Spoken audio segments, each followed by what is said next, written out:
नमस्कार, मैं अविनाश रंजन गुप्ता आप सभी का अपने चैनल पर हार्दिक अभिनंदन करता हूँ। आज के इस वीडियो में हम अध्ययन करने वाले हैं गिल्लू पाठ के बारे में। गिल्लू पाठ महादेवी वर्मा जी द्वारा लिखा गया है। तो शुरू करते हैं गिल्लू पाठ का संपूर्ण अध्ययन। सबसे पहले हम लोग गिल्लू पाठ के उद्देश्य के बारे में या लर्निंग आउटकम्स के बारे में जान जाते हैं। इस पाठ को पढ़ने के बाद हम लोग महादेवी वर्मा के बारे में जान सकेंगे। गिलहरी के क्रियाकलापों के बारे में जान सकेंगे। क्रियाकलापों अर्थात एक्टिविटीज के बारे में जान सकेंगे। संवेदनाओं के बारे में जान सकेंगे। संवेदनाएं अर्थात इमोशंस के बारे में जान सकेंगे। स्नेह की भाषा के बारे में जान सकेंगे। स्नेह की भाषा अर्थात प्रेम की भाषा के बारे में जान सकेंगे और हृदय स्पर्शी संस्मरण से परिचित हो सकेंगे। संस्मरण एक साहित्यिक विधा है जिसके माध्यम से हम लोग संस्मरण पर आधारित या यादों पर आधारित जब हम कोई एक रचना लिखते हैं तो उसे हम लोग संस्मरण कहते हैं और ये गिल्लू जो है वो एक संस्मरण है। तो ये बड़ा ही हृदय स्पर्शी है। इस संस्मरण से हम लोग परिचित हो सकेंगे। ये है लेखिका परिचय। लेखिका महादेवी वर्मा का जन्म 1907 फर्रुखाबाद उत्तर प्रदेश में हुआ। ये उनकी कुछ कृतियां हैं, देख लीजिए। निहार, रश्मि, नीरजा। और इन्हें बहुत सारे पुरस्कार भी मिले जिनमें ज्ञानपीठ पुरस्कार, पद्म भूषण, पद्म विभूषण मुख्य हैं। और इनका निधन 11 सितंबर 1987 को इलाहाबाद उत्तर प्रदेश में ही हुआ। अब हम लोग आ जाते हैं पाठ की पृष्ठभूमि पर। बैकग्राउंड ऑफ दिस स्टोरी देखिए। लेखिका महादेवी वर्मा द्वारा रचित मेरा परिवार में से उद्धृत गिल्लू एक संस्मरणात्मक गद्य रचना है। इस रेखा चित्र के माध्यम से लेखिका ने पशु पक्षियों के प्रति प्रेम, दया, सहानुभूति और उनके संरक्षण की भावना को श्रेष्ठता से उकेरा है। साथ ही साथ उनकी सूक्ष्म से सूक्ष्म गतिविधियों को दया व प्रेम की भावनाओं से व्यक्त किया है। महादेवी जी स्वभाव से ही संवेदनशील थी। उनके यहाँ पाले गए पशु पक्षियों से भावनात्मक रूप से जुड़ जाती थी और वे पशु जो निरीह हैं, मूक प्राणी हैं, उनके परिवार के अभिन्न सदस्य बन जाते थे। तो इस तरीके से हम लोग ये जान पाते हैं कि महादेवी वर्मा की रचना मेरा परिवार कृति से ही गिल्लू पाठ लिया गया है। अब हम लोग आ जाते हैं पाठ से जुड़े छवियों पर। देखिए, ये जो है, ये पीली कली जो है, इसे हम लोग कहते हैं सोन जूही। और आज जब सोन जूही की कली खिल उठी है और महादेवी वर्मा ने इसे लक्ष्य किया तो उन्हें उस लघु प्राण अर्थात गिल्लू की याद हो आई। इसलिए क्योंकि गिल्लू के मृत्यु के पश्चात गिल्लू की समाधि इसी सोन जूही पौधे के नीचे लगाई गई थी और इनका ये विश्वास था या इनका ये मानना था कि किसी ना किसी दिन इस पीली कली के रूप में गिल्लू फिर से मेरे सामने आएगा और मुझे चौंका देगा। ये है महादेवी वर्मा जो गिल्लू को अपने साथ खाना खिलाना सिखा रही है। अब हम लोग आ जाते हैं पाठ के घटनाक्रम पर।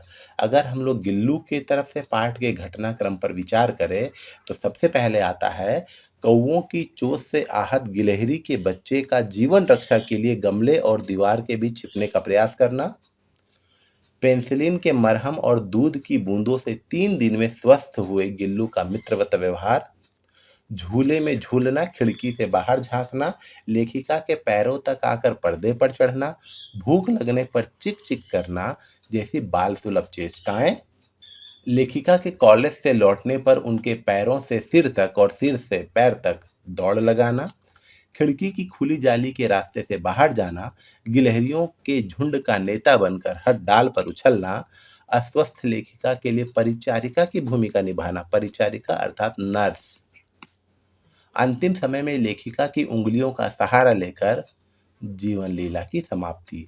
ये जो घटनाक्रम है ये गिल्लू की तरफ से है। अब हम लोग महादेवी वर्मा की तरफ से इस पाठ के घटनाक्रम पर विचार करते हैं। महादेवी वर्मा संवेदनशील, भावप्रवण, ममता से परिपूर्ण लेखिका की सेवा से आहत गिलहरी का स्वस्थ होना, लेखिका द्वारा गिलहरी के बच्चे का नामकरण करना, उसकी रुचियों खान पान का ध्यान रखना, गिल्लू की बाल सुलभ क्रीड़ाओं का आनंद लेना, नन्हे गिल्लू की जैविकीय आवश्यकताओं स्वाभाविक जीवनचर्या को समझना, खिड़की की जाली की कीलें निकालकर गिल्लू के लिए बाहर जाने का रास्ता बनाना, लेखिका की थाली से गिल्लू का चावल उठाकर खाना, गिल्लू की मृत्यु के बाद उसे सोन जूही की लता के नीचे समाधि देना, सोन जूही की वासंती कलियों में गिल्लू की बाल सुलभ चंचलता का आभास होना। तो ये हम लोगों ने इस पाठ के घटनाक्रम को भी पढ़ा। ये जो घटनाक्रम है ये महादेवी वर्मा की तरफ से है। अब हम लोग क्या करते हैं, इस पाठ के सार पर एक बार विस्तृत अध्ययन कर लेते हैं। आपसे निवेदन है कि आप अपनी आंखें बंद कर लें और मैं इस पाठ के सार को पढ़ रहा हूं, उसे ध्यान से सुनें। यकीन करें, ये पाठ आपके दिमाग में सदा सदा के लिए बस जाएगा। तो पाठ का सार कुछ इस प्रकार है। यह पाठ महादेवी वर्मा द्वारा लिखा गया है, जिसमें उन्होंने गिल्लू नामक एक गिलहरी के बच्चे की चंचलता और उसके बारे में बताते हुए उसकी मृत्यु तक का वर्णन किया है। एक दिन लेखिका ने दो कौवों द्वारा घायल किए गए एक गिलहरी के बच्चे को देखा। वह निश्चेष्ट सा गमले से चिपका पड़ा था। लेखिका उसे सावधानी से उठाकर अपने कमरे में ले आई। रुई से उसके खून को पोंछकर उसके घावों पर पेंसिलिन का मरहम लगाया। इस उपचार के 3 दिन बाद वह गिलहरी का बच्चा कूदने फांदने लगा। लेखिका ने उसका नाम गिल्लू रखा और फल रखने की डलिया में रुई बिछाकर उसके रहने के लिए एक घोंसला बना दिया। कुछ ही दिनों में गिल्लू लेखिका से घुल मिल गया। जब लेखिका लिखने बैठती तो गिल्लू लेखिका के आसपास तेजी से दौड़कर लेखिका का ध्यान अपनी ओर आकर्षित करने का प्रयास करता। कई बार लेखिका उसे पकड़कर एक लंबे लिफाफे में डाल देती थी।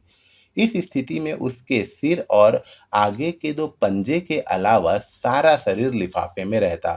भूख लगने पर वह चिक चिक की ध्वनि करके लेखिका को इसकी सूचना देता और लेखिका उसे काजू या बिस्कुट खाने को देती। एक दिन लेखिका ने देखा कि गिल्लू बाहर घूमते हुए गिलहरियों को बड़े अपनेपन से देख रहा था। लेखिका ने उसके भावनाओं को समझा और खिड़की की जाली से कीलें निकालकर गिल्लू के बाहर जाने का मार्ग खोल दिया। जब लेखिका घर से बाहर जाती तो गिल्लू भी खिड़की वाले रास्ते से बाहर निकल जाता तथा जब लेखिका वापस घर आती तो वह भी खिड़की की जाली के रास्ते से घर में आ जाता। लेखिका गिल्लू की एक हरकत से बड़ी हैरान हुई थी। वह हरकत यह थी कि गिल्लू लेखिका के साथ बैठकर खाना खाना चाहता था। धीरे धीरे लेखिका ने उसे भोजन की थाली के पास बैठना सिखाया और तब से वह लेखिका के साथ बैठकर खाता। काजू उसका प्रिय खाद्य वस्तु था। एक बार लेखिका मोटर दुर्घटना में घायल हो गई थी और उन्हें कुछ दिन अस्पताल में रहना पड़ा। उनके न आने के कारण गिल्लू ने अपना प्रिय खाद्य काजू भी नहीं खाया और लेखिका के घर लौटने पर एक परिचारिका के समान उसकी सेवा की। अंततः गिल्लू का अंतिम समय आ गया। उसने खाना पीना और बाहर जाना भी छोड़ दिया। वह रात भर लेखिका की उंगली पकड़े रहा और प्रभात होने तक वह सदा के लिए मौत की नींद सो गया। लेखिका ने सोन जूही की लता के नीचे गिल्लू की समाधि बनाई। लेखिका को विश्वास था कि एक दिन गिल्लू जूही के छोटे से पीले पत्ते के रूप में फिर से खिलेगा और वह फिर से उसे अपने आसपास अनुभव कर पाएगी।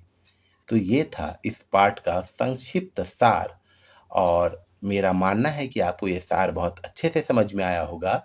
इस पाठ को और अच्छा बनाने के लिए हम लोग इसके प्रश्नोत्तर पर भी थोड़ा विचार कर लेते हैं। पहला प्रश्न है, सोन जूही में लगी पीली कली को देखकर लेखिका के मन में कौन से विचार उमड़ने लगे? सोन जूही में लगी पीली कली को देखकर लेखिका के मन में अचानक उस छोटे से जीव का स्मरण हो आया, अर्थात गिल्लू की याद हो आई जो उस हरी लता में छिपकर बैठता था और लेखिका को देखकर अचानक उनके कंधे पर कूद जाता था और उन्हें चौंका देता था। तो अब उन्हें लगा कि ये पीली कली ही गिल्लू है जो फिर से उन्हें एक बार चौंकाने के लिए आ गई है। पाठ के आधार पर कौवे को एक साथ समादरित अनादरित प्राणी क्यों कहा गया है?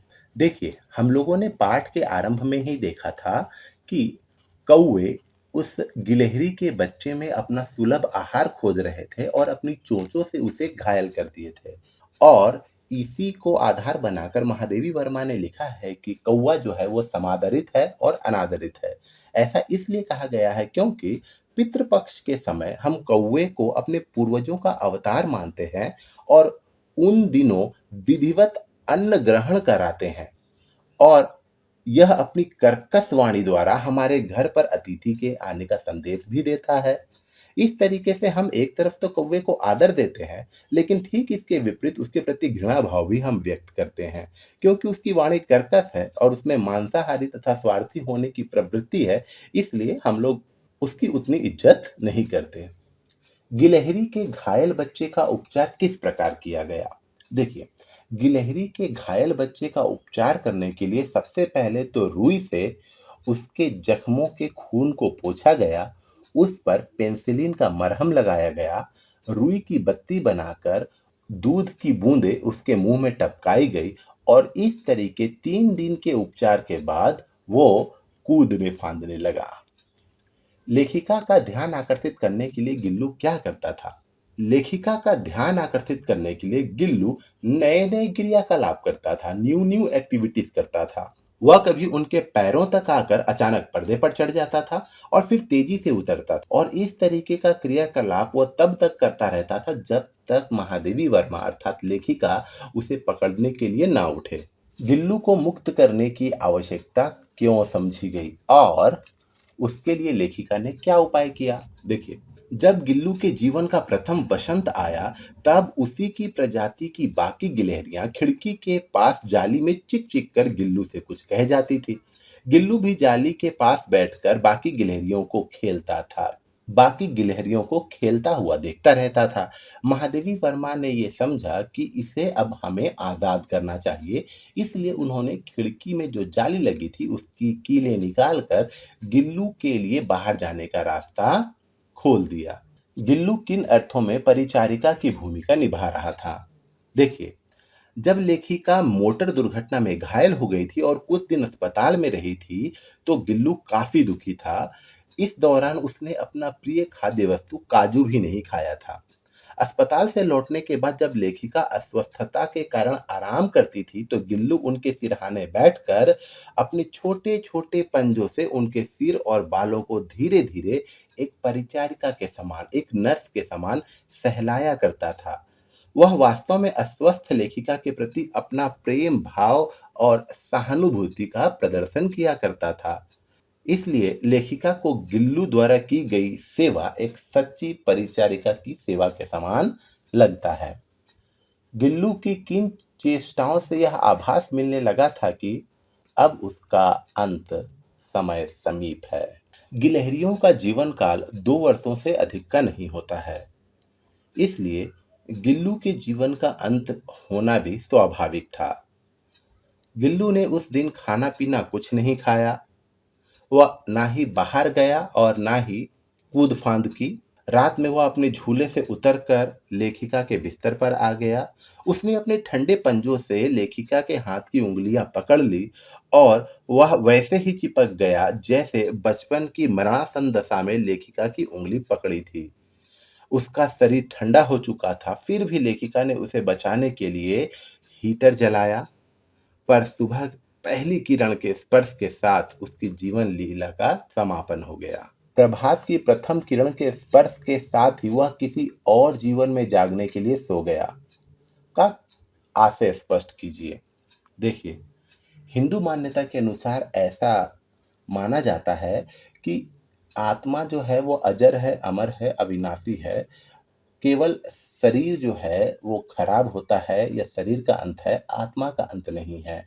तो यहाँ ये कहा जा रहा है कि भले ही गिल्लू मर चुका है लेकिन उसकी आत्मा किसी और जीव में फिर से उत्पन्न हो गई है। हम लोग इसे ऐसे समझ लेते हैं कि गिल्लू ने अपना शरीर तो त्याग दिया, लेकिन उसकी आत्मा अभी भी अमर है। उसने शायद ऐसा किसी अन्य जन्म के लिए किया हो। प्रकृति का यह नियम है कि जिसका जन्म होता है उसकी मृत्यु भी होती है। तो यह भी कह सकते हैं कि मृत्यु के बाद आत्मा किसी नए शरीर को प्राप्त करने के लिए अपने पुराने शरीर को छोड़ दे रही है।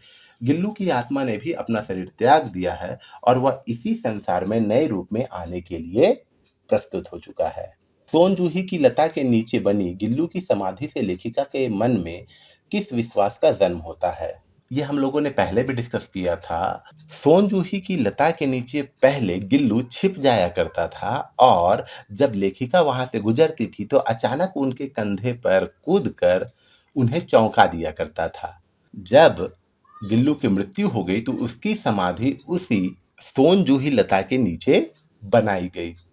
और आज जब लेखिका ने सोन जूही की लता में पीली कली देखी या पीले पत्ते देखे तो उसे इस बात का एहसास हुआ कि कहीं गिलहरी ही कि कहीं गिल्लू ही तो इस पीली कली के रूप में फिर से मुझे चौंकाने के लिए नहीं आ गया।